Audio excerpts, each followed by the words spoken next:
Olá, meu nome é Ricardo Guimarães, eu sou casado com a Lili há 44 anos, tenho 4 filhos, 3 netos, alguns adolescentes, trabalho para grandes empresas, vivendo esse mundo maluco, e eu vou aqui contar para vocês o que a gente está compreendendo sobre o mundo, para talvez ajudar você a tomar boas decisões a respeito da educação que você dá para seus filhos, para sua carreira, trabalho, enfim, com relação ao futuro de todos nós.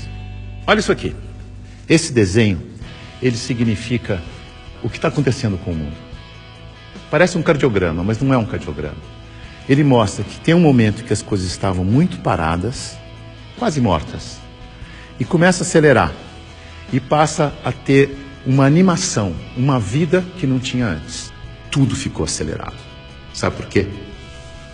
Por causa da tecnologia de informação e comunicação. Nessa fase, tinha pouca gente no mundo, e a tecnologia de informação e comunicação era muito rudimentar e cara. Telefone fixo no lugar, imagina. Demorava muito para as coisas acontecerem.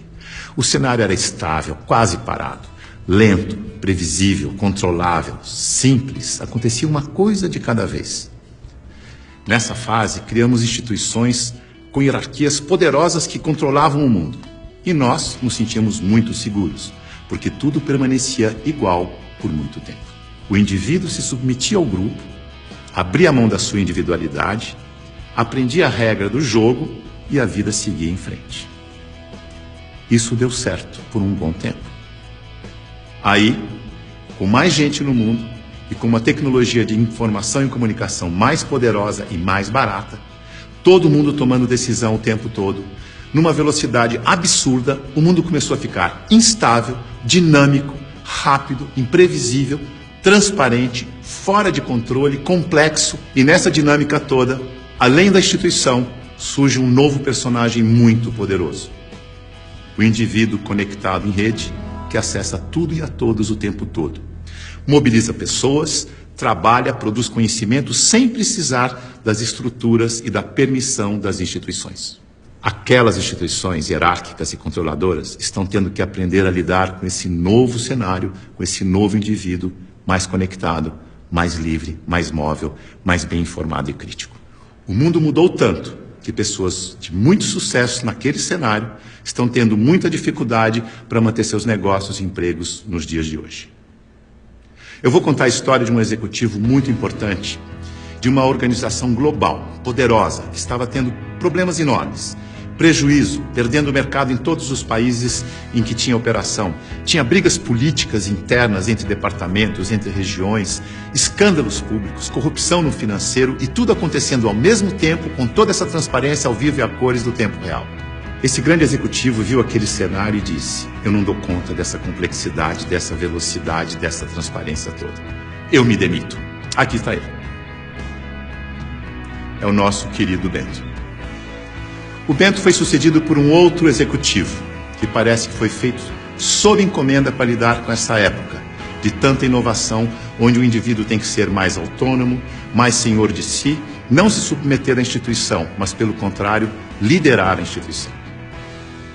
Chico aceitou o desafio. Aqui está ele, de um jeito fácil de comparar e ver a diferença entre ele e o Bento. Veja que o Bento está arcado, submetendo ao protocolo e às regras da instituição. O Chico está mais senhor de si. Para ele ajudar a igreja, ele tinha que mudar a igreja. Para mudar a igreja, ele tinha que criticar e propor novas maneiras de fazer as coisas. Porque do jeito que deu certo no passado, não era o jeito que ia dar certo no novo cenário.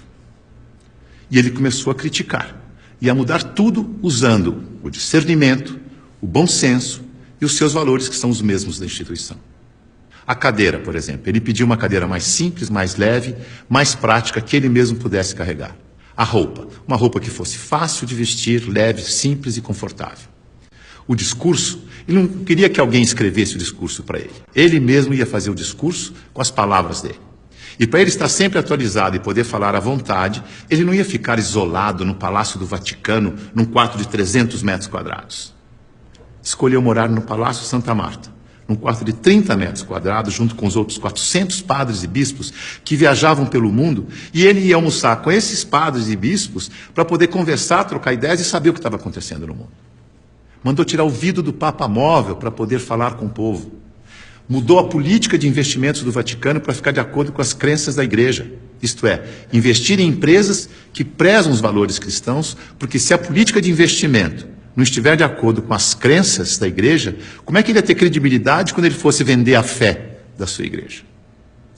Veja que ele está colocando em prática o seu discernimento para mudar tudo na instituição, da cadeira aos investimentos. Ele busca simplicidade, praticidade, economia, agilidade, leveza e consistência. O Chico é um bom exemplo de sucesso neste novo cenário. A mudança é tão grande que os historiadores dizem que está terminando a sociedade industrial e está começando a sociedade do conhecimento, a sociedade em rede, a sociedade do indivíduo conectado em rede.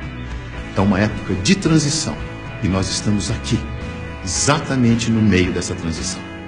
Veja o que está acontecendo. Neste ambiente estático, estável, a boa empresa funcionava como um relógio, uma engrenagem sem vida, isolada do ambiente, tic-tac, tic-tac, tic-tac, onde o empregado era uma peça da engrenagem. O futuro era igual ao passado. Na medida em que o ambiente foi ficando mais mutante, mais veloz, novidade a toda hora, imprevisível, a empresa tem que se atualizar, aprender e evoluir o tempo todo para não desaparecer. Não é mais conservar, mas é adaptar-se, aprender, evoluir. Não pode ser um relógio que se repete eternamente igual, mas um sistema vivo, aberto, interativo, que aprende e evolui sem parar. E as pessoas não podem ser peças de engrenagem que se repetem sem pensar. Tem que ser células vivas, sensíveis, críticas, interativas, que trocam ideias, sugerem soluções, como o Chico. A boa notícia é que a gente sabe gerenciar muito bem os sistemas vivos. Sabe por quê? Porque nós somos sistemas vivos. Somos feitos de sistemas. Sistema respiratório, sistema endócrino, sistema ósseo, sistema digestivo. Sistema é um conjunto de elementos que trabalham de forma interdependente com um propósito comum. Como o nosso corpo. O ponto mais importante para a saúde do nosso corpo é a interdependência. Veja no seu próprio corpo. Nossos órgãos trabalham de forma interdependente, sempre em busca do equilíbrio do corpo. Esse é o propósito. Se um órgão declara independência, e isso se chama câncer, o corpo entra em colapso. A integração entre os órgãos desaparece. A energia do corpo se esvai, não consegue mais interagir com o ambiente, nem reagir aos estímulos. Como sistema aberto, ele vai sucumbir ao cenário. Então, se você quer trabalhar numa empresa de sucesso neste cenário, ajude a funcionar como um sistema vivo aberto. Você sabe, porque você é um sistema vivo aberto. Mas aqui vão algumas dicas para ajudar. Use o seu discernimento, seu bom senso, sua intuição. Confie em você. Promova a integração e a interação, onde você estiver. Seja sensível a informações relevantes para aperfeiçoar seu trabalho e a empresa. E o mais importante de tudo, reconheça que a realidade é interdependente. E por isso precisa da participação de cada um e de todos para resolver os seus problemas. Lembre-se, a boa gestão da interdependência garante a boa saúde do seu corpo e da corporação. Mais uma dica, não deixe as pessoas confundirem autonomia com independência. Autonomia significa que você tem consciência de que faz parte de um todo maior e por isso você pode falar pelo todo. Por isso pode ocupar cargos de responsabilidade na hierarquia.